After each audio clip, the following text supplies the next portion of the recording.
مشکات شریف حدیث تے, کنز العمال حدیث تے, مسند احمد حدیث تے, دریو والو کیوں گو رے سا فرمائی چھے انی عند اللہ مکتوب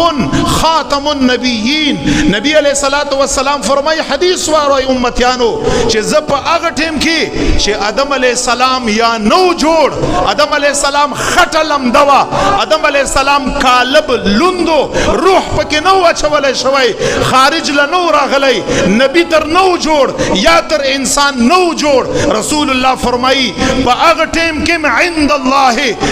اللہ مکتوب خاتم النبیین, پا اغٹیم کستاسو رسول داسی لکلے شوو چے دا با اخیرنائی نبی اور رسولی قیامت پورے بھئی دین پاس با نہ رسول راضی ہو نہ با نبی راضی. آدم علیہ السلام نو پیدا, کالب یا نو تیار, روح پکی نو اچھولے شوئی چھ رب دا لکلی وا چھ زما رسول اللہ اخیرنائی نبی دی, محمد الرسول اللہ اخیرنائی رسول دی. دین پس نہ نبی شتا نہ رسول شتا, او چھ سوک دا اعتقاد ساتھی. امام اعظم ابو حنیفہ رحمت اللہ تعالی علیہ چھ الحمدللہ زمونگ دا چاپ مذہب باندیو اگر دا خبر لکلی دا چھ کم یو انسان پا ختم نبوت باندے چاند دلیل طلب کا اور سی اور تووی چھ خزا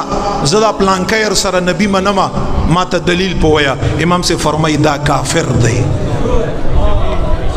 مطلب داشتو چھ ستا پہ ایمان کے ضعف دے, ما در تونوی چھ منگی بغیر دا دلیل لمنو خدا کم دلائل چھ ما ارتپووی تسلی و تشفی دا پارا نور دا یاد لرا پا ختم نبوت باندے مونگ او تاسو چانا دلائل نگوارو. حضور مبارک اخیرانای نبی دی او دے نپس نبی پا یو مانا کم دا لفظ گو رڈیر ضروری دی, پا یو مانا کم نبی نشتا. او چکم یو انسان لگا قادیانی دا عقیدہ ساتھی دا غو حکم صدی دا کافر دی,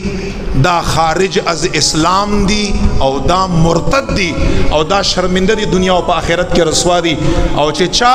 دا دغو خلقو دام کافر دی, او چا چے دا دغو خلقو پا کفر کے شکی, ومن شک فی کفری, چا چے دا دوی پا ارتداد او کفر کے شک اوکا فقد کفر ام کافر دی. لہذا مونگ تا ایچ شک نشتا پا کولا و طبیعت و پزر باندیو چے قادیانی کافر دے,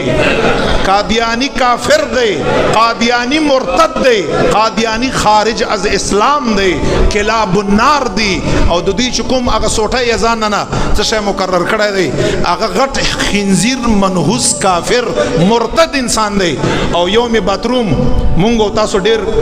26 مائی باندے مناو یوم باتروم, پا باتروم کی پا غٹو باولو باندے خدای دستونا پا وہ لگا ولو باتروم کی خدای مردار کر دا خبیث منحوس انسان. لہذا دین پس چھ سوک نبوت دعوی کا باغی باندے تن من جان مال اولاد زندگی جوانے مونگو استاسو ٹول ہر ستا سیو,